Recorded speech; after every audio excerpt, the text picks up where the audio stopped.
Anti Pakistan ہیں وہ لوگ، مبنی ہندوتوا کو آگے بڑھاتے ہیں، اور انہی لوگوں نے آ کر اس کہتے ہیں نا ایک تعلقات جو بہتر ہو سکتے تھے اس کو یہاں تک پہنچایا ہے۔ پھر کشمیر میں جو کچھ انہوں نے کیا 2019 میں، جس طریقے سے ان کے حقوق مزید سلب کیے، تو اس میں ان کی جماعت کا بڑا رول ہے، اس RSS کا بڑا رول ہے، اس کا انفلوئنس بہت ہے۔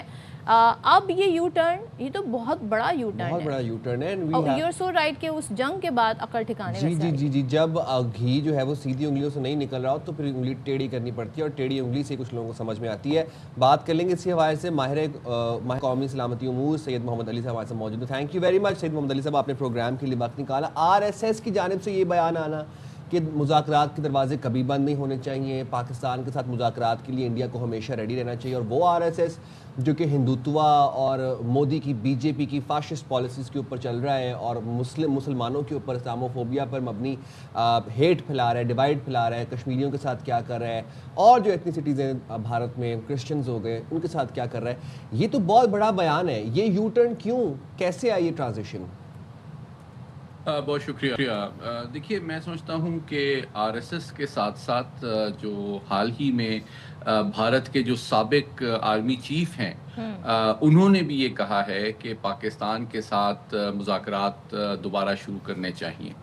تو میں ایک پاکستانی کی حیثیت سے اس کو ایک خوش آئند پیش رفت سمجھتا ہوں، لیکن میں سمجھتا ہوں کہ اس کو ابھی فوری طور پر یو ٹرن سمجھنا شاید پری میچور یا قبل از وقت ہوگا، کیونکہ دیکھیے بات دراصل یہ ہے کہ پچھلے تقریباً آپ 28 سال کی تاریخ دیکھیں اس خطے کی، تو بنیادی طور پہ بھارت کی سیاسی جو اس کا نظام ہے اس میں بھی بڑی بنیادی تبدیلی آئی، اور جس طرح آپ نے بالکل صحیح کہا کہ ان کے پوری سوچ، نظریہ، پالیسی، دفاعی پالیسی، خارجہ پالیسی، ڈومیسٹک پالیسی، وہ اسی نفرت اور تنگ نظری کی ترجمانی اور عکاسی پر مبنی رہی ہے۔ تو اگر ان کی سوچ میں کوئی تبدیلی آئی ہے یا انہوں نے مذاکرات کا ایک اندیا دیا ہے، تو یقینی طور پہ میں سمجھتا ہوں کہ یہ پاکستان نے پچھلے ایک سال میں جو بھارت کو عبرتناک شکست دی ہے معرکہ حق کے دوران، اور پھر ان کے جو سپانسرڈ دہشت گرد تنظیموں کو ہم نے سخت نقصان پہنچایا ہے، اور ان کے ٹھکانوں کو افغانستان میں نقصان پہنچایا ہے، میں سمجھتا ہوں وہ شاید اس کا اعتراف ہے۔ لیکن اصل بات جو ہے وہ یہ ہے کہ دیکھنا یہ ہے کہ دیکھیں بھارت جو ہے مذاکرات اگر کرنا بھی چاہتا ہے تو بڑی یہ خوش آئند بات ہے، اور ہم تو ہمیشہ سے کہتے رہے ہیں کہ ہم پاکستان اور بھارت کو تمام حل طلب مسائل کو مذاکرات اور عالمی قوانین اور UN قراردادوں کے تحت خصوصاً مسئلہ کشمیر کو حل کرنا چاہیے۔ لیکن دیکھنا یہ ہے کہ کیا مذاکرات کے ساتھ ساتھ بھارت جو ہے دہشت گردی کی جو اتنے بڑے پیمانے پہ پشت پناہی TTP، BLA، مجید بریگیڈ، داعش وغیرہ کی کر رہا ہے، کیا اس پہ بھی وہ نظر ثانی کرے گا؟ کیا پاکستان کو فیک نیوز اور ڈس انفو لیب کے ذریعے سے عالمی سطح پہ جو بدنام کرنے کا ایجنڈا ہے اس پہ بھی نظر ثانی کرے گا؟ عالمی سطح پہ پاکستان پہ معاشی دباؤ ڈالنے اور ڈپلومیٹک آئسولیشن کی جو اس کی کوششیں ہیں، کیا اس پہ بھی وہ نظر ثانی کرے گا؟ اگر حقیقت میں اس کی پالیسی میں بھی ساتھ ساتھ تبدیلی آتی ہے تو پھر یہ اس بات کو میں زیادہ سنجیدگی سے لوں گا کہ یہ جو سگنل ہے یہ خالی مطلب ایک پبلک ایک PR ایکسرسائز نہیں ہے، بلکہ وہ پالیسی میں تبدیلی بھی چاہتے ہیں۔ اور آخری بات آپ دیکھیں، ایون ان کی تنگ نظری کی تو حالت یہ ہے کہ جناب ہمارے کرکٹرز کے ساتھ جو ہے ان کا کیا برتاؤ رہا ہے، تو اگر وہ ان کو حقیقت سمجھ میں آ گئی ہے، پاکستان کو انہوں نے نظریاتی طور پہ تسلیم کر لیا ہے ایز اے پیئر ایکول، اور ایک عزت، احترام، خود مختاری اور عالمی قوانین کے مطابق، عالمی قراردادوں کے مطابق وہ مسئلوں کو حل کرنا چاہتے ہیں، تو ڈیفینیٹلی پاکستان اس کو ویلکم کرے گا۔ ورنہ اگر basically India needs to walk the talk, ورنہ صرف یہ الفاظ جو ہیں میں ان کو ویلکم تو کرتا ہوں، لیکن میں اسکیپٹک ہوں کہ کیا وہ اپنی پالیسیوں پہ بھی نظر ثانی اگر کریں گے تو پھر انشاءاللہ یہ خطہ امن کی طرف بڑھ سکتا ہے۔ بالکل، ابھی ظاہر ہے یہ تو جسٹ ایک بیان ہے، لیکن یہ بیان اٹ سیلف اس لیے امپورٹنٹ ہے کیونکہ RSS بڑا ڈفرینٹ، ایک ریجڈ ان کا پوائنٹ آف ویو ہے اگینسٹ پاکستان. لیکن سید محمد علی صاحب میں یہ جاننا چاہوں گی کیونکہ ابھی یہ بیان آیا ہی ہے اس پر بات وہاں پر انڈیا میں جس طریقے سے ان کا میڈیا ریئیکٹ کر رہا ہے, تو آپ نے ابھی تھوڑی دیر پہلے کہا کہ اس طرح کی باتیں کہہ کے دیکھا جاتا ہے کہ اس کے اثرات, اس کے افیکٹ کیا پڑ رہے ہیں, اس پر تنقید ہو رہی ہے, اسے ایکسیپٹنس مل رہی ہے. لیکن جس طرح میڈیا اس کو کرٹیسائز کر رہا ہے, بھارتی میڈیا, آپ کو لگتا ہے کہ یہ گورنمنٹ کی پالیسی بہرحال یہ نہیں ہے, یہ ان کا انڈیویجول سطح پر اسٹیٹمنٹ ہے؟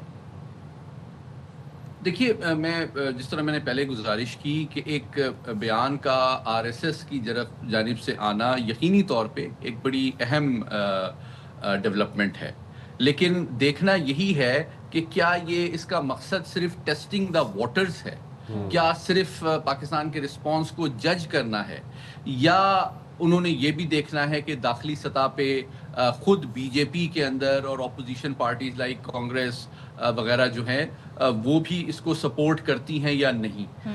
ورنہ اگر دیکھیں, اس وقت ایک اور معاملہ یہ ہے کہ اس وقت مودی سرکار اور بی جے پی جو ہے وہ بہت سے معاشی اور سیاسی چیلنجز کا بھی ان کو سامنا ہے. تو کیا وہ اس وقت سیاسی طور پہ اتنی ہمت, حوصلہ, دانش مندی کا مظاہرہ کر سکتے ہیں کہ پاکستان کی جانب اٹل بہاری واجپئی نے جس طرح 2004 میں اسلام آباد کا دورہ کیا تھا اور ایک کمپوزٹ ڈائلاگ کا دور شروع ہوا تھا صدر مشرف کے طور پہ, تو کیا وہ باضابطہ طور پہ اس وقت مودی صاحب جو ہیں وہ اس سوچ کو پالیسی لیول پہ امپلیمنٹ کرنے, تمام پاکستان مخالف پالیسیوں پہ نظر ثانی کرنے اور امن و ترقی کی جانب سفر کا فیصلہ کر چکے ہیں؟ اور اگر وہ کر سکتے ہیں اور کر چکے ہیں تو خوشائند بات ہے, ورنہ صرف ایک بیان دینا اور پالیسیوں پہ حقیقت پسندانہ انداز میں اگر نظر ثانی نہیں ہوتی تو میں سمجھتا ہوں کہ یہ صرف محض الفاظ ہی ہیں. اور دوسرا سید محمد علی صاحب, یہ جو اب ایران اور امریکہ جنگ تھی جو کہ امریکہ نے مسلط کی اسرائیل کے ساتھ مل کے ایران کے اوپر, اس کے بعد پوری دنیا میں تھوڑی بہت سینس تو پریویل کی ہے اس چیز کے اوپر کہ جنگیں آسان نہیں ہیں. وار از ناٹ دی سولوشن. جنگیں اموات لے کے آتی ہیں, تباہی لے کے آتی ہیں, اور خاص طور پر جب دو نیوکلیئر اسٹیٹس کی ہم بات کر رہے ہوں, پاکستان اور انڈیا کی بات کر رہے ہوں, کیا آپ کو لگتا ہے کہ یہ بھی ایک کیٹلسٹ تھا اس بیان کے پیچھے؟ کیونکہ ہماری جانب سے ترجمان دفتر خارجہ طاہر حسین اندرابی صاحب نے ویلکم کیا اس بیان کو. انہوں نے کہا ہے کہ بھارت میں مذاکرات سے متعلق جو اٹھنے والی آوازیں ہیں وہ مثبت پیش رفت ہیں اور ہم ان آوازوں پر بھارتی حکومت کے مثبت رد عمل کے منتظر ہیں. ابھی بھارتی حکومت کا اگر کوئی مثبت رد عمل آئے گا تو ہم اس کو بھی ویلکم کریں گے. دیکھیے, میں سمجھتا ہوں کہ میں آپ سے متفق ہوں. اندرابی صاحب نے بالکل ٹھیک کہا ہے, پاکستان ہمیشہ سے عالمی اور علاقائی امن اور سلامتی کا علمبردار رہا ہے. عالمی قوانین کے مطابق, عالمی قراردادوں کے مطابق تمام مسائل جو ہیں خصوصاً مسئلہ کشمیر کو ہم حل کرنا چاہتے ہیں. ہماری تو ڈیمانڈ ہی یہی رہی ہے. وہ تو بھارت ہے جو کہ مذاکرات سے پہلو تہی کرتا رہا ہے. لیکن میں آپ سے اس بات سے متفق ہوں کہ بنیادی طور پہ میں سمجھتا ہوں اس کے پیچھے جو محرک کار فرما ہے وہ 3 میجر اسٹریٹجک بلنڈرز اور مس کیلکولیشن ہیں بھارت کی, جس کا میں سمجھتا ہوں ان کو اب اعتراف اور احساس ہو رہا ہے. ایک تو پاکستان کو انڈر اسٹیمیٹ کرنا اور پاکستان کے خلاف فیک فالس فلیگ آپریشن کے بعد جارحیت کرنا لاسٹ ایئر, جس کا ان کو عبرتناک جواب ملا. پھر آپ دیکھیں کہ انہوں نے اسرائیل اور ایران کے درمیان جنگ میں بھی کھل کر اسرائیل کا ساتھ دیا اور ایران کی گڈ ول بھی جو ہے وہ ویسٹ کی, ان کا انفلوئنس بھی ضائع ہوا اور اب ان کا اعتماد بھی ختم ہو چکا ہے مشرق دنیا میں. اور تیسری بات کہ جس طرح بڑے پیمانے پہ انہوں نے دہشت گردی کی پشت پناہی کی افغانستان سے, تو میں سمجھتا ہوں ان تینوں محاذوں پہ ان کو پسپائی اختیار کرنی پڑی ہے. اور اب وہاں کی سنجیدہ قیادت یہ سمجھ رہی ہے کہ بھارت کا ایشو جو ہے وہ اب دنیا میں آئسولیٹ تو نہیں ہو رہا, کہیں وہ ارریلیونٹ ہوتا جا رہا ہے. تو اگر انہوں نے ارریلیونٹ ہونا ہے تو پاکستان کے ساتھ بھی انگیج کر کے شاید وہ دنیا میں دوبارہ اپنے امیج کو بہتر کرنا چاہ رہے ہیں. لیکن اگین میں یہ کہوں گا یہ مثبت اور حوصلہ افزا پیش رفت ہے, لیکن دیکھنا یہ ہے کہ کیا دے ول واک دا ٹاک اور ناٹ. یہ ایک ہائپوتھیٹیکل کوشچن ہے, ظاہر ہے ابھی یہ بات کرنا تو بڑی پریمیچور ہوگی, بٹ انگیجمنٹ کے ٹرمز کیا ہونے چاہیے, پوائنٹس کیا ہونے چاہیے جن کے ارد گرد اگر مذاکرات ہوں, پاکستان کی طرف سے کیا ایجنڈا ہونا چاہیے؟ دیکھیے, جو دونوں ممالک کے درمیان باضابطہ طور پہ جتنے حل طلب مسائل ہیں, چاہے وہ مسئلہ کشمیر ہو, پانی کا مسئلہ ہو, اور سر کریک کا مسئلہ ہو, سیاچین کا مسئلہ ہو, جو ڈیمز وہ بنا رہا ہے, ان تمام مسائل کے لیے ایک کمپوزٹ ڈائلاگ کا فریم ورک موجود ہے. اور میں توقع یہ کرتا ہوں کہ اسی کو ریوائیو کرنا یوزفل ثابت ہو سکتا ہے ایز لانگ ایز کہ وہ کنسسٹنٹلی چلے، اس میں ایک ذمہ داری، دانشمندی اور فلیکسیبلٹی کا بھارت مظاہرہ کرے، تو کوئی وجہ نہیں کہ یہ تمام مسئلے جو ہے سفارتکاری کے ذریعے، ذمہ داری کے ذریعے سے حل نہ ہو سکیں۔ Rightly said thank you very much Syed Muhammad Ali sahab, آپ نے پروگرام کے لیے وقت آلا۔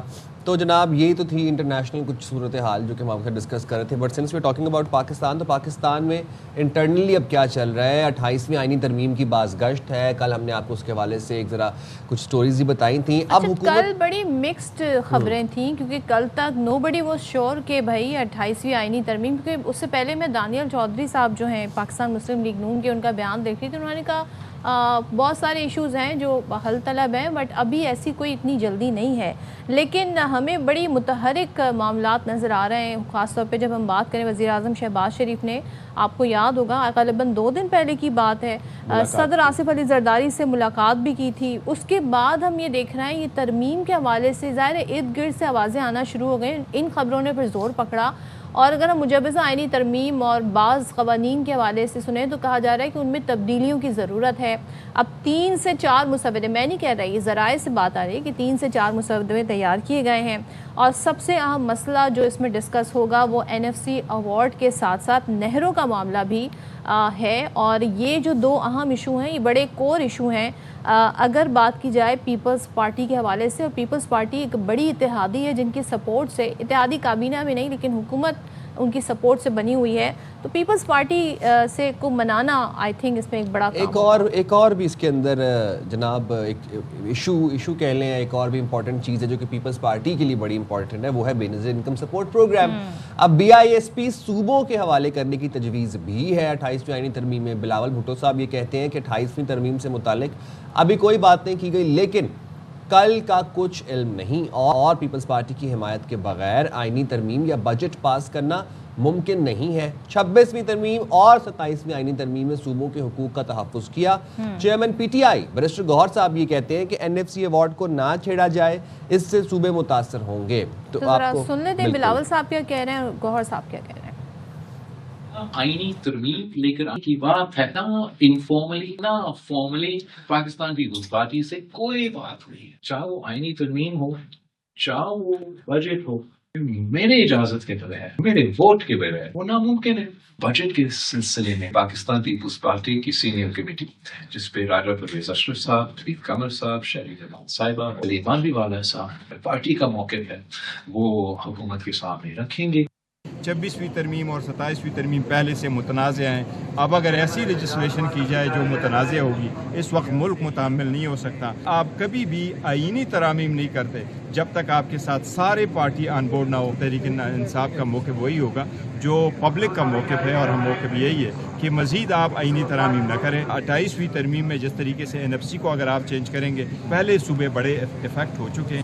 آئی ایم ویری سرپرائز کہ PTI ادھر ہم آواز نظر آ رہی ہے پیپلز پارٹی کے NFC کے معاملے پر، بٹ یہ کل ہم نے کچھ جو مناظر دیکھے، کل بلاول صاحب کو کافی غصے میں لگ رہے تھے، ہمیں کسی بات پہ نالاں تھے شاید، ان کی ذرا انہوں نے ڈانٹ بھی دیا شازیہ مری صاحبہ کو، کیونکہ انہوں نے بیچ میں انٹرپٹ کر دیا تھا۔ شازیہ مری صاحبہ نے انہیں انٹرپٹ کیا، لیکن پھر بلاول صاحب نے انہیں روکا، پھر شازیہ مری صاحبہ نے اپولوجائز بھی کیا، بٹ بلاول صاحب کافی غصے میں نظر آ رہے تھے۔ اب لوگ، آپ کو تو پتہ ہے سوشل میڈیا کا دور ہے، تو کافی گردش کر رہی ہے وہ ویڈیو، بہت اس کو وائرل کیا ہوا ہے، لوگوں نے اپنے اپنے کامنٹس کا بھی اظہار کر رہے ہیں۔ چلیں جی، تو ہم آگے بڑھتے ہیں، بات کرتے ہیں، ذرا حکومت کا موقف جان لیتے ہیں۔ سینیٹر عفنان اللہ ہمارے ساتھ موجود ہیں، thank you so much Afnan time دینے کے لیے۔ 27ویں ترمیم کی کہتے ہیں نا، ابھی لوگ اس کو پروسیس نہیں کر پا رہے، میں پولیٹیشنز کی بات کر رہی ہوں، اس کو پروسیس نہیں کر پا رہے ہیں، اس پر ابھی تک بہت سے ہلکے اس حوالے سے تنقید بھی کر رہے ہیں، ظاہر ہے لے کے جس طریقے سے وہ معاملات طے ہوئے تھے۔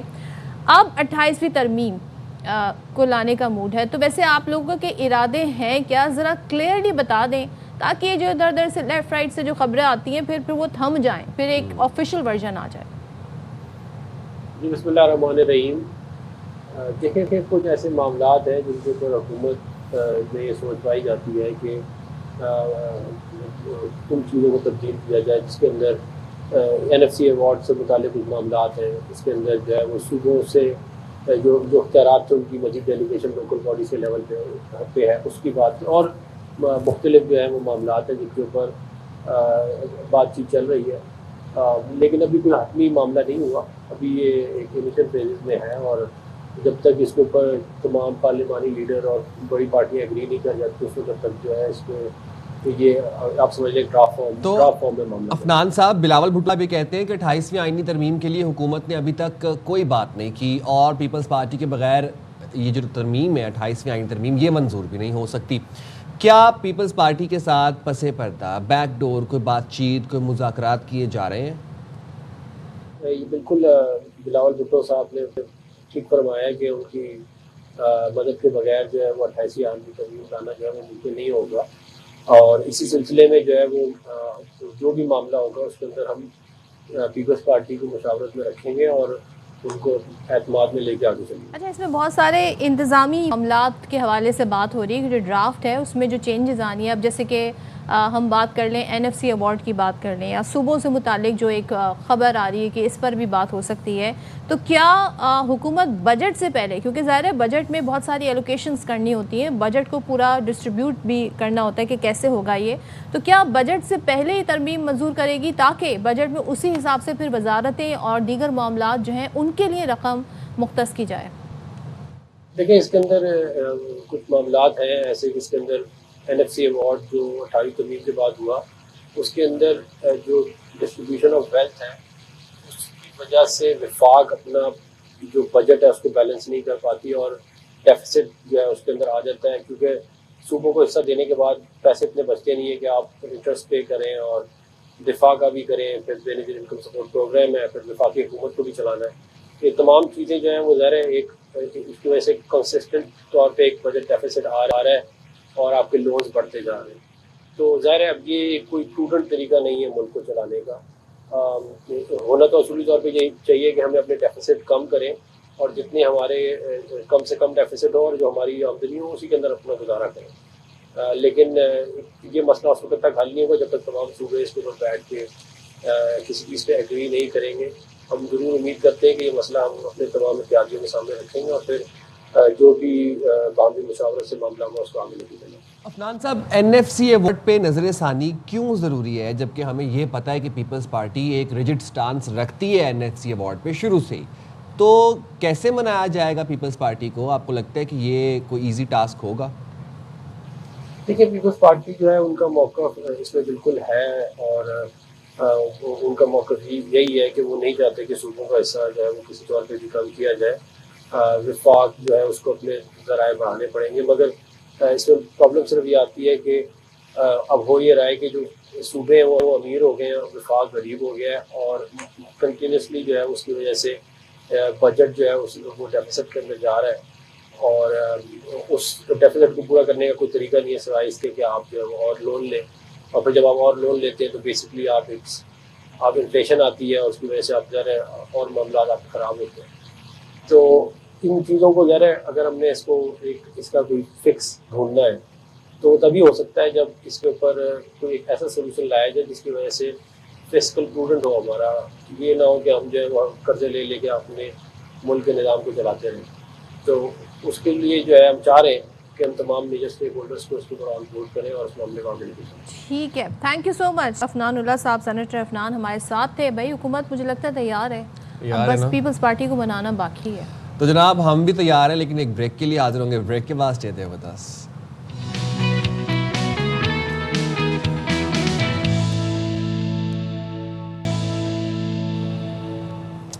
Welcome back to Bakhabar Savera جناب. اور بات پھر وہیں پہ آ جائے گی جہاں سے ہم نے شروع کی تھی، ڈونلڈ ٹرمپ پہ. ٹرمپ جو ہے وہ خبروں کی زینت بنے رہتے ہیں، سوشل میڈیا کی زینت بھی بنے رہتے ہیں. اب وہ چائنا میں موجود ہیں، ان کا دورہ چائنا چل رہا ہے، ساتھ اپنے وہ پورا ایک CEOs کا اسکواڈ لے کے گئے ہیں جو کہ چائنا جا کے دنگ ہی رہ گئے ہیں. کبھی وہ آسمان کی طرف دیکھ رہے ہوتے ہیں، کبھی وہ ویڈیوز بنا رہے ہوتے ہیں، حیران پریشان ہیں وہ سارے کے سارے، حالانکہ CEOs ہیں وہ.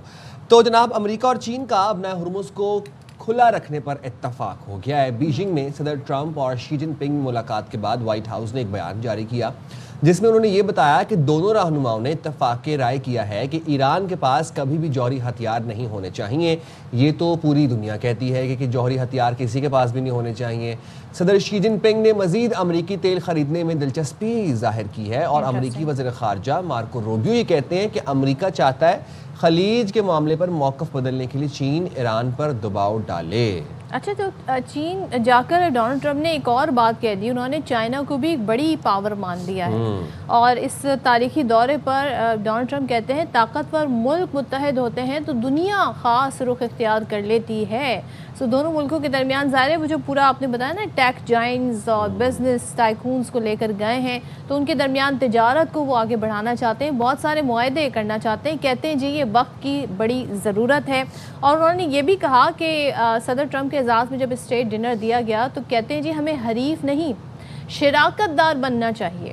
تو یہ بڑی اسٹیٹمنٹ ہے. بھائی چائنا تو ہمیشہ سے اچھی ایسی پالیسی رکھتا ہے کہ بھائی کسی کے ساتھ کنفرنٹ نہیں کرنا ہے، لیکن ٹیرف کا معاملہ تو ڈونلڈ ٹرمپ صاحب بھی لے کر آئے تو سب سے زیادہ ٹیرف انہوں نے چائنا پر لگائے تھے. لیکن جب بات کہتے ہیں نا اس طرح نہیں بنی تو اب انہوں نے دوستی کا ایک طریقے سے چائنا کی طرف ہاتھ بڑھا دیا ہے. بدلے بدلے لگتے ہیں مزاج جناب کے، تو بہت ہی بدلے بدلے لگتے ہیں. یہ میں تو سوچتا ہوں کہ پروسیس ہی نہیں کر پا رہا نا میں کہ وہ پچھلے سال والے ٹرمپ ہی ہیں جنہوں نے وہ بے بہا ٹیرف لگائے تھے آتے ساتھ چائنا کے اوپر 40-50% اور اپنے سارے ٹیک جائنٹس کو کہتے تھے کہ اٹھائیں چائنا سارے اپنے آپریشنز آپ امریکہ میں شفٹ کریں. یہ وہی ٹرمپ ہیں. چلیں تو ہم اس پر بات کر لیتے ہیں. سابق سیکرٹری خارجہ جوہر سلیم صاحب ہمارے ساتھ موجود ہیں. تھینک یو سو مچ جوہر صاحب. سب سے پہلے تو میں یہ جاننا چاہتی ہوں چائنا جا کر تو بدل ہی گئے ڈونلڈ ٹرمپ صاحب. ہم تو ان کے اپیئرنس سے لے کے ان کی باڈی لینگویج سے لے کے ٹروتھ سوشل پر بھی اب اس طرح سے پوسٹ نہیں آ رہی ہیں. پھر چائنا جا کے کہتے ہیں جی چائنا ایک بڑا ملک ہے، بڑی طاقت ہے اور دو اس طرح کے طاقتور ملک متحد ہوں پھر دنیا ایک الگ ہی رخ اختیار کر لیتی ہے. تو یہ جو ہم اکثر و بیشتر ظاہر ایک ٹینشن نظر آتی تھی، ہمیں طاقت کا توازن نظر نہیں آتا تھا، یہ پارٹنرشپ کی طرف معاملہ جا رہا ہے. آپ کو کیا سگنلز مل رہے ہیں اس وزٹ سے؟ جی بالکل، اس ملاقات میں ہمیں دونوں طرف سے ایک اور بڑی خوشگوار چیز ہے، یہ ظاہر ہے. لیکن خیر پریزیڈنٹ ٹرمپ کا یہ ہوتا ہے کہ دیکھیں جب وہ ملاقاتیں کرتے ہیں ورلڈ لیڈر سے تو بے شک وہ پوٹن سے ہوں، بے شک وہ دوسرے بھی، وہ تو ایون نارتھ کوریا ایک بار چلے گئے تھے، تو ان ملاقاتوں میں ہمیشہ ان کا جو ہے نا ایک بڑا خوشگوار رویہ ہوتا ہے. ایک بٹ خیر بونہومی جو اس میں نظر آ رہی ہے ابھی تک ہمیں، وہ بہت ہی میں سمجھتا ہوں ایک خوشائند چیز ہے. اس میں کوئی شک نہیں، بیکاز یہ دنیا کی سب سے بڑی طاقتیں ہیں دونوں. ایک سپر پاور ہے، ایک ایمرجنگ سپر پاور ہے، اور ٹریڈ اور اکنامک سچویشنز کے حوالے سے تو دونوں ہی سپر پاورز ہیں. تو وہ تو، اور پھر یہ تو نہیں کہہ سکتا، اب اتنی ملاقاتیں ان کی پہلے بھی ہو چکی ہیں. 2017 میں پریزیڈنٹ ٹرمپ کی جو ہے نا، اس وقت انہوں نے بھی چائنا کا دورہ کیا تھا، تو اب دیکھیں کتنے سال اس کے جو ہے 2017 میں امریکہ کی طرف سے دورہ ہوا تھا وہاں پہ، اور اس کے بعد اب یہ ہو رہا ہے. تو وہ ظاہر ہے اس کے علاوہ کتنی جگہوں پہ کتنی کانفرنسز میں مل چکے ہیں، تو وہ یہ تو نہیں سے کہہ سکتے کہ ہم کے ٹھہرے اجنبی اتنی ملاقاتوں کے بعد. ظاہر ہے ان کے درمیان ایک پرسنل ریپو بھی ہے. لیکن دیکھیں اس میں ان ایکسپیکٹڈ چیزیں نہیں ہوئی ابھی تک. جو ایکسپیکٹیشنز تھیں اسی کے حساب سے ہیں. اور وہ کیا چیزیں ہیں؟ ایک تو یہ ہے کہ جو اپنی اہم ترین پوزیشنز ہیں وہ اسٹیٹ کریں گے، اور بڑی کیٹیگوریکلی اسٹیٹ کریں گے. مثال کے طور پہ چین نے جو تائیوان پہ بات کی ہے، اور بہت ہی زیادہ واشگاف الفاظ میں انہوں نے کہا کہ یہ ہمارے لیے ریڈ لائن ہے، اور یہ پہلے ہی سے ایکسپیکٹڈ تھا، میں نے اس کا ذکر بھی کیا تھا. پھر دیکھیں اب اس جنگ کے بارے میں بھی جو دونوں نے بیانات دیے، اس میں بھی اب یہ بیان کہ ابنائے ہرمز جو ہے وہ کھلا رہنا چاہیے. ظاہر ہے کہ یہ تو ایک اصولی بات ہے نا، پوری دنیا کا اس پہ اتفاق ہے کہ ابنائے ہرمز کھلا رہنا چاہیے. چین کو تو ضرورت بھی ہے اس کی، کیونکہ وہ تو دنیا کا سب سے بڑا کموڈیٹیز کا امپورٹر ہے، تو اور گلف سے بہت زیادہ ان کا تیل اور بہت ساری اور بھی وہاں سے کموڈیٹیز آتی ہیں، تو اس میں تو کوئی شک ہی نہیں. لیکن یہ بھی بات ہے کہ چین کبھی بھی، جو میں نے جس طرح کہا تھا کہ ڈپلومیسی وہ میڈیا کے ذریعے نہیں کرتے، تو اس پہ جو اصل بات چیت ہوئی ہوگی ایران کے اوپر ان کی، جس میں کہ زور دیا، ظاہر ہے کہ امریکہ نے زور دیا ہوگا کہ جی آپ اپنا رول پلے کریں، اور چین کی جو ایک بڑی، میں جس کو کہوں گا ایک بہت ہی ایمنس لیوریج ہے ایران پہ، جو مقابلتاً کسی بھی دنیا کے اور ملک سے زیادہ، تو اس کو چین استعمال بھی شاید کرے گا، لیکن ڈسکریٹلی کریں گے. وہ اس میں بھی وہ ایران پہ کوئی اس طرح کا پریشر نہیں ڈالیں گے. لیکن ابنائے ہرمز کا البتہ وہ چاہیں گے کہ بالکل ان بلاک ہو، کیونکہ وہ ان کے بھی مفاد میں ہے. باقی کی جو چیزیں ڈسکس ہوئی دیکھیں اس میں ٹریڈ، ٹیکنالوجی ایکسیس، پھر تائیوان کے معاملات ظاہر ہے، پھر ساؤتھ چائنا سی کے معاملات، پھر اس کے علاوہ جو اتنا بڑا ڈیلیگیشن پریزیڈنٹ ٹرمپ لے کے آئے تو وہ چاہتے تھے کہ وہ ایک جو ہے نا بورڈ آف انویسٹمنٹ بنے, ایک بورڈ آف ٹریڈ بنے, جو ہے انویسٹمنٹ کے جو ہے نا کمٹمنٹس ہوں چین کی طرف سے, ساتھ ہی ساتھ ٹریڈ کو بیلنس کرنے کی کمٹمنٹس ہوں. تو اس پہ لگتا ہے کہ دونوں سائڈز میں اچھی بات چیت ہوئی ہے. اب دیکھیں اس میں تو کوئی شک نہیں ہے, کمپیٹیٹرز تو ہیں اور کمپیٹیٹرز رہیں گے, لیکن یہ جو کمپٹیشن ہے ایک ہیلتھی کمپٹیشن ہو تو وہ ساری دنیا کے یہی میرا آپ سے اگلا سوال ہے جوہر صاحب کہ یہ جو کمپٹیشن ہے یہ اگر ہیلتھی کمپٹیشن میں بدلتا ہوا ہمیں نظر آ رہا ہے, بڑی اچھی اور ایک اسموتھ ٹرانزیشن ہے جو کہ خوش آئند ہے, ایک پازیٹیو سگنلنگ ہے. آپ نے کہا کہ کچھ آؤٹ آف دا باکس کوئی اعلانات یا کوئی معاہدے نہیں, وہی باتیں ٹریڈ کے حوالے سے بات ہوئی, پھر آپ نے ہرموز کے حوالے سے بات ہوئی, اینڈ دین اگین جوہری ہتھیار کے اوپر بات ہوئی کہ وہ تو ایک without it goes without saying نا کہ جوہری ہتھیار کسی ملک کے پاس نہیں ہونا چاہیے, بالکل کہ آپ نے ہرموز کھلوانا چاہیے, اصولی موقف تھا. بٹ چین اور امریکہ اگر ایک پیج پر آتے ہیں ان فیوچر, یہ پاکستان کے لیے کتنا خوش آئند ہے, اس پہ ذرا روشنی ڈالیے گا. بالکل جی, اگر زیادہ ان کے آپس میں جو ایک کمپٹیشن ہیلتھی کمپٹیشن میں بدلتا ہے.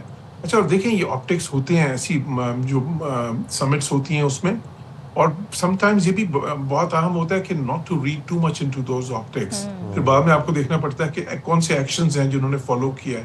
You know walk the talk والی بات آ جاتی ہے نا, دونوں سائڈز وہ کتنا زیادہ واک دا ٹاک کریں گی.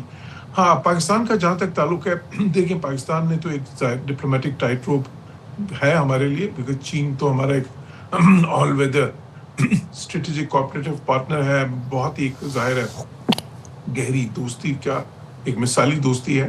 پھر امریکہ کے ساتھ بھی لانگ سٹینڈنگ ریلیشن شپ ہے اور اس میں بہت ہی اچھے فیز میں ہے, تو اس کو بیلنس کرنا پاکستان کے لیے ہمیشہ ضروری ہوتا ہے. بیلنس کا مطلب یہ نہیں ہوتا کہ دونوں کے ساتھ آپ نے برابری کرنی ہے, کیونکہ دونوں کے جو ریلیشن شپس ہیں دونوں کے ساتھ پاکستان کے, ان کی نوعیت مختلف ہے, تو اس کے حساب سے آپ نے لے کے چلنا ہوتا ہے, لیکن انشور یہ کرنا ہوتا ہے کہ ایک ریلیشن شپ دوسرے پہ امپیکٹ نہ کرے, یہ اس میں اہم ہوتا ہے.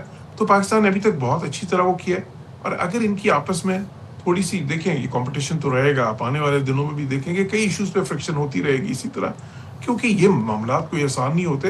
ان کی بہت سی چیزوں پہ they are competitors, they will stay competitors, جس طرح میں نے کہا, اور ان کے کانفلکٹ آف انٹرسٹ بھی ہوں گے. لیکن یہ اچھا ہے کہ وہ جو ایک تو بہت اچھا ہے کہ آپس میں ان کی جو کمیونیکیشن ہے اس ہائیسٹ لیول پہ وہ چلے. پھر بہت جب معاملات ڈسکس ہوتے ہیں تو اس میں تھوڑی بہت آپ کی پوزیشنز نزدیک بھی آتی ہیں. ایسے ہی اور پھر پاکستان, دیکھیں پاکستان تو وہ ملک ہے جس نے ان کی دوستی کرائی تھی 1971 میں. پاکستان اس سے پہلے تو یہ آپس میں ان کے ڈپلومیٹک ریلیشنز بھی نہیں تھے, پاکستان نے 71 میں اس میں بہت ہی اہم رول پلے کیا تھا. تو پاکستان تو ظاہر ہے کہ یہ ہمیشہ ہی چاہتا ہے کہ وہ ان کے درمیان ایک برج کا کردار جو ہے پہلے بھی کیا ہے, وہ کردار پاکستان نے ادا ابھی بھی کرتا رہے. اور امریکہ کے فورن جو پالیسی میکرز ہیں جو وہاں پہ اسٹیبلشمنٹ ہے, انہوں نے تھوڑا سا اس چیز کو اب دیکھنا شروع کیا کہ, کیونکہ پہلے تو دیکھیں سارا زور وہ انڈیا کے پلڑے میں ڈال رہے تھے, وہ انڈو پیسفک اسٹریٹجی اور چائنا کی کنٹینمنٹ پالیسی. لیکن ابھی وہاں پہ ایک اویئرنیس یہ بھی آئی ہے کہ دیکھیں بالکل ہی چائنا کو کنٹین کرنے کے چکر میں ہم کوئی بہت ہی زیادہ ایک کانفلکٹ کریٹ نہ کر لیں. تو ہمیں تھوڑا سا جو ہے نا اس پالیسی کو بھی اس طرح رکھنا ہے کہ بالکل ہی وہ ریلیشن شپ جو ہے اس کو اسٹرینگولیٹ نہ کرتے, اور اس میں وہ پاکستان کا رول بھی اہم دیکھتے ہیں آنے والے دنوں میں بھی. تو میں سمجھتا ہوں کہ پاکستان کے لیے ایک سفارتی چیلنج بھی ہوگا, لیکن اس میں بہت ساری اپرچونٹیز بھی ہوں گی. ٹھیک ہے, تھینک یو سو مچ جوہر سلیم صاحب, بہت شکریہ. ڈونلڈ ٹرمپ کا دورہ چین جاری ہے, اس متعلق ہم تو یہ جو آپٹکس ہیں بڑے اچھے ہیں, لیکن وہی واک دا ٹاک والی بات ہوتی ہے. تو جب یہ معاہدے یا کوئی حتمی شکل سامنے آئے گی, بالخصوص جو ایران سے ریلیٹڈ معاملات ہیں, لیٹس سی کہ اس میں کیا ہوتا ہے. ہم لیں گے چھوٹی سی بریک, حاضر ہوں گے بریک کے بعد. اسٹے دیئر ود اس.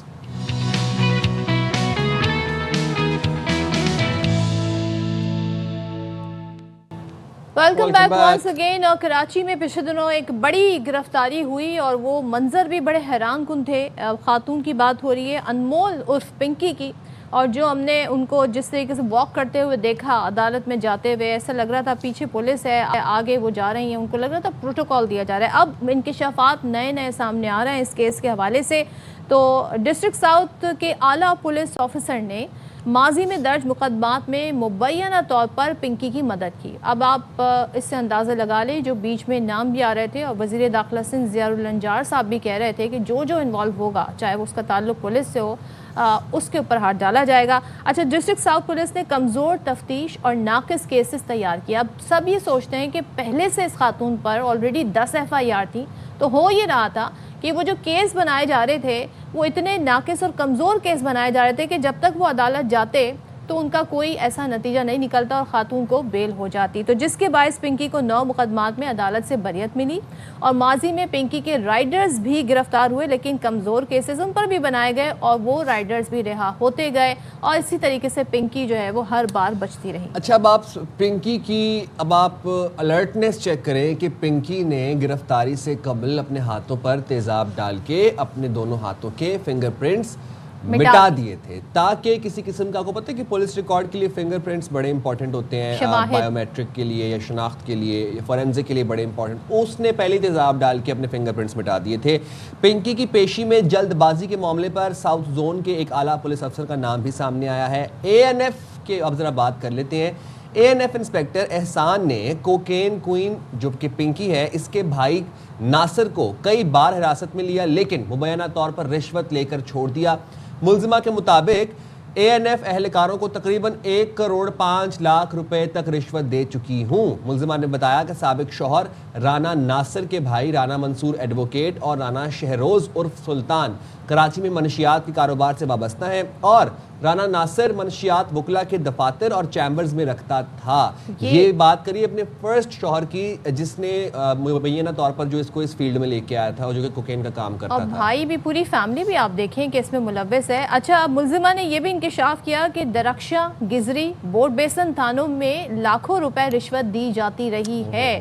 سو یہ رشوت دی جاتی رہی اور اس کے بعد ہم نے دیکھا کہ یہ اپنے کیسز سے بری ہوتی گئی۔ تو مزید کیا انکشافات ہیں اور اس بار کیسا کیس بنایا گیا ہے، اس پر بھی سوال اٹھتے ہیں۔ پھر نذیر شاہ نمائندہ خصوصی ہمارے ساتھ، ان سے بات کرتے ہیں۔ نذیر، ذرا بتائیے گا، اب تو بہت سارے انکشافات آئے، ساؤتھ ڈسٹرکٹ پولیس جو ہے اس کے اوپر بڑے سوال اٹھ رہے ہیں، تو یہ تحقیقات کے دائرے میں آئیں گے پھر؟ دیکھیں صدف، جو تحقیقات کا عمل ہے وہ تو جاری ہے، اور یہ جس سطح پر اس پورے کیس کو مانیٹر کیا جا رہا ہے، تو کوئی بھی شخص جو اس میں ملوث ہوگا وہ بچ نہیں سکتا۔ جس نے غفلت کی ہوگی اس کے خلاف بھی کارروائی کی جائے گی، اور جو انکشافات اب 3 سے 4 دن کے بعد اس کے سامنے آ رہے ہیں، تو ہم نے پہلے ہی دن جب اسی باخبر سویرا میں جب اپنے ناظرین کو بتایا تھا، تو اس وقت چونکہ ہمارے پاس پیپر موجود نہیں تھا، لیکن ہم نے اسی احسان کے بارے میں بھی بتایا تھا، اور دیگر تمام چیزیں جو ہم نے پہلے دن ناظرین کو بتائی تھی، وہ اب تمام چیزیں ثبوتوں کی صورت میں سامنے آنا شروع ہو چکی ہیں۔ اس وقت اس کیس کی سب سے بڑی اپڈیٹ یہ ہے کہ ساؤتھ زون پولیس کی جانب سے جو پنکی سے تفتیش کا عمل جاری ہے، تو اس پر اہم پیش رفت سامنے آئی ہے۔ پنکی کی نشاندہی پر آج رات کو اب سے کچھ دیر قبل پہلے تک 2 مقامات پر چھاپے مارے گئے۔ پہلا چھاپا جمشید کوارٹر میں ایک گھر پر مارا گیا، وہاں سے کچھ نہیں ملا۔ دوسرا چھاپا جو پنکی کا ذاتی گھر ہے سچل کے علاقے میں ابوالحسن اسوانی روڈ پر، وہاں پر جب اس کے گھر پر پہنچے تو پولیس کا کہنا ہے کہ پنکی جب ان کو وہاں لے کر گئی تو کمپاؤنڈ میں اس نے آواز دے کر موبائل روکی اور اپنے فلیٹ تک خود لے کر گئی جہاں تالا لگا ہوا تھا، اور سپاہی نے ہتھوڑے کی مدد سے تالا توڑا، اور یہ جب اندر داخل ہوئے تو پنکی کے باتھ روم سے 68 لاکھ مالیت کی کوکین برآمد ہوئی ہے، جو 3 تھیلیوں میں موجود تھی، جس کے مجموعی وزن جو ہے وہ 228 گرام بتایا جا رہا ہے۔ تو اگر اس میں دیکھا جائے تو یہ بڑی برآمدگی ہے، جس کے بعد پولیس کی جانب سے اس کے خلاف ایک اور مقدمہ درج کر لیا گیا ہے۔ ایسے پنکی کے خلاف درج ہونے والے مقدمات کی جو تعداد ہے اب جا کر وہ 18 ہو چکی ہے، کیونکہ 10 مقدمات اس کے کراچی میں پہلے درج تھے، 2 مقدمات گارڈن میں ہوئے تو 12 ہو گئے، 13واں بغدادی میں ہوا، 14واں مقدمہ اس کا ANF کلفٹن میں تھا، 15، 16، 17 یعنی کہ 3 مقدمات اس کے لاہور میں تھے، اور 18واں مقدمہ اب سے کچھ دیر قبل سچل تھانے میں 69C اور جو نارکوٹکس ایکٹ کی دفعات کے تحت درج ہوا ہے۔ اور جو مثل خان ہے اس کیس کا جو تفتیشی افسر ہے، ان کا یہی کہنا ہے کہ جیسے جیسے یہ بتاتی جا رہی ہے ویسے چھاپہ مار کارروائیاں بھی جاری ہیں۔ ذرا کہ اور یہ ٹوٹل کتنے پرچے 69C کے تھے اور 302 کا بھی پرچہ ہے اس کے اوپر، اور دوسری بات اب یہ انکشاف بھی ہوا ہے کہ کمزور پرچے، کمزور کیس بنایا جا رہا تھا تاکہ جلدی بیل مل جاتی پنکی کو۔ یہ کیا، اس کے کیا بیک گراؤنڈ ہے؟ دیکھیں اس کے اوپر اگر اوور آل دیکھا جائے تو اس کے اوپر 18 جو مقدمات ہیں تو ان میں تقریباً 17 مقدمات میں اس کے اوپر جو نارکوٹکس ایکٹ ڈالا گیا ہے. اے این ایف کی جو ایف آئی آر ہے اس میں نارکوٹکس ایکٹ بھی ہے اور اس میں اینٹی منی لانڈرنگ ایکٹ بھی ڈالی گئی ہے. کیونکہ جو اے این ایف کا جو کہنا ہے کہ جب کسی ملزمہ یا ملزم کے خلاف کارروائی کی جاتی ہے منشیات ایکٹ کے تحت غیر قانونی جب وہ کام کرتا ہے تو اس کا بینک اکاؤنٹ چیک کیا جاتا ہے اور ایک اماؤنٹ ہے خاص اماؤنٹ, یعنی کہ لیٹ سپوز اس کے اکاؤنٹ میں 20 سے 25 لاکھ سے اوپر ملے تو اس کو یہ تصور کیا جاتا ہے کہ یہ منی لانڈرنگ ایکٹ ہے تو اس پہ وہ سیکشن بھی ڈال دی جاتی ہے تاکہ کیس مزید مضبوط ہو. تو آپ کہہ سکتے ہیں کہ 17 مقدمات میں اس کے منشیات ایکٹ ہے اور اسی ایک مقدمے میں این ایف والے میں اینٹی منی لانڈرنگ ایکٹ بھی ہے اور صرف ایک مقدمہ ایسا ہے جس میں 302 کی دفعہ لگائی گئی ہے اور اس میں بھی جو ہے گزشتہ رات اس کی گرفتاری اس کیس میں بھی کر لی گئی تھی. اب دیکھنا یہ ہے کہ ایک جانب سے لاہور کی ٹیم کراچی آنے کے لیے تیار ہے جو اس کو اپنے ساتھ تفتیش کے لیے لے جانا چاہتی ہے, تو دوسری جانب کراچی میں موجود جو اے این ایف حکام ہیں وہ بھی اس کی حوالگی لینا چاہتے ہیں تاکہ وہ اپنے اس 2019 والے کیس میں اس کی تفتیش کر سکیں. اس کے ساتھ ساتھ اے این ایف کا جو اہلکار تھا جو اب ریٹائر ہو چکا ہے احسان نام ہے اس کے خلاف بھی باقاعدہ تحقیقات کا عمل شروع کر دیا گیا ہے اور اس سے اس بارے میں معلومات حاصل کی جائیں گی کہ یہ اتنا بڑا معاملہ یہ ہوتا رہا, یہ کیوں ہوا, اس نے اس سے رشوت لی یا نہیں لی, تو اس کے لیے باقاعدہ تحقیقات کا عمل شروع کر دیا گیا. لیٹس سی کیا ہوتا ہے اور اس بار ایسا تو نہ ہو کہ دوبارہ سے ہم دیکھیں کہ کیس میں بریت مل جائے. تھینک یو سو مچ رزیق شاہ بتا رہے ہیں کیونکہ اب ان افسران کے نام بھی سامنے آ رہے ہیں جو اس کو فیسیلیٹیٹ بھی کرتے رہے. مزید بھی کچھ انکشاف ہوئے؟ بالکل جی, میرے پاس ایک اپڈیٹ ہے اور مزید انکشافات سامنے آ رہے ہیں. کوکین ڈیلر انمول عرف پنکی کی مکمل تحقیقاتی رپورٹ کی تفصیلات ایئر وائی نیوز نے حاصل کر لی ہیں. پنکی کو کوکین کیسے ملتی تھی پتہ لگا لیا گیا اور سنسنی خیز انکشافات ہوئے ہیں. رانا ناصر اور رانا اکرم سابقہ شوہر ہیں, دونوں پولیس افسر تھے. ملزمہ انمول پنکی ابتدائی تعلیم گورنمنٹ گرلز اسکول سہراب گوٹ کراچی سے حاصل کی تھی. مزید تفصیلات بتائیں گے افضل خان ہمیں اس حوالے سے. افضل بتائے گا اور مزید کیا انکشافات ہوئے پنکی کے حوالے سے؟ دیکھیے انمول پنکی سے جو تحقیقات مکمل ہوئی ہے اس کی رپورٹ کے اندر اہم انکشافات سامنے آئے ہیں جو کہ انمول پنکی کے بیانات پر مبنی ہے. انمول پنکی نے بتایا کہ رانا ناصر اور رانا اکرم اس کے سابقہ شوہر ہیں اور دونوں پولیس افسر تھے. ابتدائی تعلیم اس نے گورنمنٹ گرلز اسکول سہراب گوٹ کراچی سے حاصل کی. ماڈلنگ اور اداکاری کے شوق میں 2006 میں لاہور شفٹ ہو گئی. انمول پنکی مینار چورنگی پر آشی نامی ایک لڑکی سے ملاقات تھی. بعد میں اسی کے ساتھ رہنے لگی. ماڈلنگ اور اداکاری کے لیے فلموں کے ڈائریکٹرز کے دفاتر جاتی رہی. سابقہ پولیس افسر شوہر رانا ناصر سے ملاقات بھی فلم ڈائریکٹر کے دفتر میں ہوئی تھی اور رانا ناصر نے اسے منشیات فروشی کے گینگ کا حصہ بنایا. رانا ناصر کے ذریعے ہی اس کی ملاقات گروپ ممبر بوبی اور کرن سے ہوئی. بوبی کے کہنے پر رانا ناصر سے طلاق لی. علیحدگی کے بعد منشیات فروشی کا اپنا کام شروع کیا. کرن نامی خاتون نے سیاہ فام افریقی باشندے سے شادی کر رکھی تھی اور کرن کا سیاہ فام افریقی شوہر خالص کوکین پاکستان اسمگل کرتا تھا. 2024 میں سی آئی اے لاہور کے ہاتھوں گرفتار ہوئی. سی آئی اے لاہور نے گرفتاری کے بعد ان سے 2 گاڑیاں اور 50 لاکھ روپے رشوت لی. یہ پنکی کا الزام ہے. رانا ناصر کے لیے کام کے دوران منشیات بریف کیس میں رکھ کر کراچی کے اقبال اور بالا کو پہنچاتی رہی. رانا ناصر کا نیٹ ورک راول پنڈی لاہور اور کراچی تک پھیلا ہوا ہے اور اس نے کراچی کا انچارج انمول پنکی کو بنایا تھا. رانا ناصر سے علیحدگی کے بعد منشیات کی سپلائی کے لیے خاتون ملازمہ رکھی. ملازمہ لاہور سے کراچی کے لیے ایک ٹرپ کا 50,000 روپے وصول کرتی تھی. لاہور کی انم عرف انا سے بھی خالص کوکین سپلائی کرتی رہی. کراچی میں میٹامائن میتھ لاؤڈ کین اور اے بی سیڈ نامی کیمیکل سے خالص کوکین میں ملاتی تھی اور کراچی کے 7 رائڈرز پر مشتمل ایک نیٹ ورک بنایا تھا. 4 رائڈرز گرفتار ہوئے اور بعد میں انہوں نے کام چھوڑ دیا. عاقب اور اعزاز اور حمزہ نامی رائڈر اب بھی کام کر رہے ہیں. پیسوں کے لین دین کے لیے سمیر نامی شخص کے نام پر بینک اکاؤنٹ کھولا گیا تھا. کراچی میں گلشن اقبال میں ایزی پیسہ سے جو ہے وہ کسٹمر سے رقم کا لین دین کیا جاتا تھا.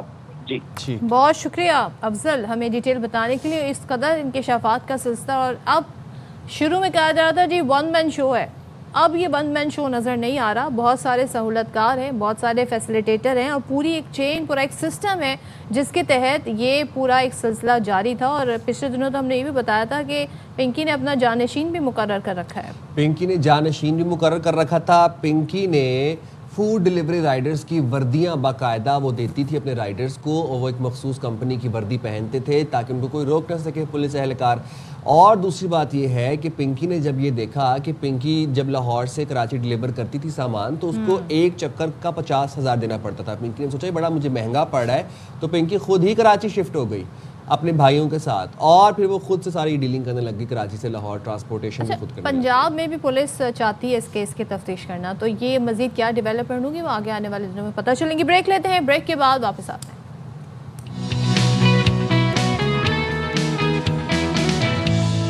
السلام علیکم، welcome back to Bakhabar Savera. جناب ہم آگے آپ کے سویرے کو باخبر بنانے کے لیے، اور باخبر سویرا میں ہم کھیل کی بات نہ کریں یہ ممکن نہیں ہے، تو آپ کو بتاتے ہیں کہ پاک ورسز بنگلہ دیش سیریز چل رہی ہے، اور سیریز بچانے کے لیے بنگلہ دیش کے خلاف دوسرے ٹیسٹ میں پاکستان کے لیے فتح اب لازمی ہو گئی ہے.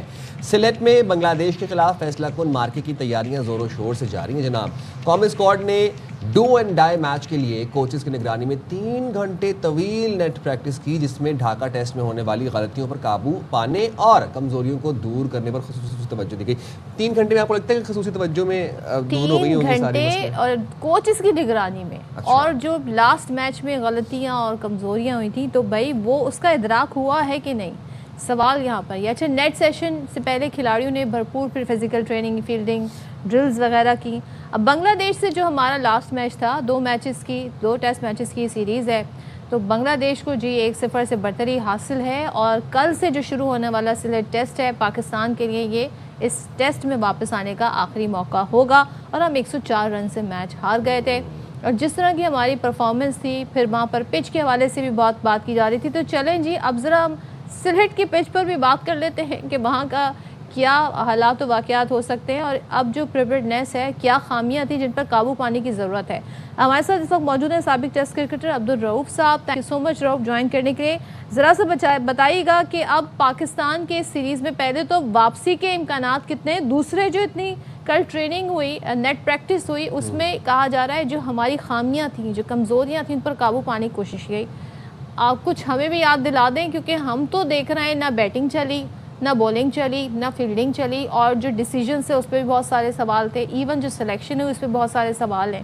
تو اب یہ کیسے واپس آ سکتے ہیں میچ میں؟ دیکھیں بیسیکلی ایشو تو یہ ہے کہ یہ کوئی فرسٹ ٹائم نہیں ہے کہ پاکستان کو بنگلہ دیش نے شکست دی. یا جو آپ کو یاد ہوگا کہ جو بنگلہ دیش پاکستان کے خلاف پاکستان میں ہوم سیریز کھیلا تھا، تو اس میں بھی بنگلہ دیش نے پاکستان کو وائٹ واش کیا تھا. 3 ٹیسٹ میچز میں پاکستان کو شکست ہوئی تھی، اور یہ بہت ہی افسوسناک چیز ہے کہ اب کنزیکٹیو چوتھا ٹیسٹ میچ ہے جس میں پاکستان کو بنگلہ دیش کی ہاتھوں شکست ہوئی ہے. تو اب اپرچونٹی تو ڈیفینیٹ ہوتی ہے کہ ٹیسٹ کرکٹ میں آپ کم بیک کر سکتے ہیں، یا سیکنڈ ٹیسٹ اگر آپ وہ جیتنے میں کامیاب ہوتے ہیں تو آپ کو ایک اور وائٹ واش کا جو سامنا نہیں کرنا پڑے گا، اور ایک سیریز آپ برابر کر سکتے ہیں. مگر اگر اوور آل دیکھا جائے جس طریقے سے ٹیم کی سلیکشن ہوئی ہے تو اس میں بھی مسٹیکس ہیں. آپ کے جو پلیئرز ہیں موسٹلی یہی پلیئرز جو لاسٹ سیریز تھی ان میں کھیلتے رہے ہیں. آپ کے کیپٹن بھی سیم ہیں جن کو کم از کم میرا خیال ہے کہ 15 ٹیسٹ میچز میں شکست ہو چکی ہے. پھر بالرز بھی آپ کے زیادہ تر جو شارٹ فارمیٹ کے بالرز ہیں وہ جو لانگ فارمیٹ ہے ٹیسٹ کرکٹ اس سے ان کی مطابقت نہیں رکھتی ہے. ان کی پیس جو ہے گریجولی بہت زیادہ ڈاؤن ہو چکی ہے.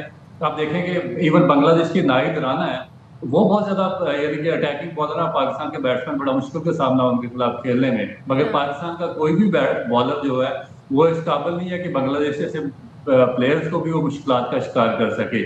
تو ایک تو یہ سلیکشن کے پرابلمز ہیں.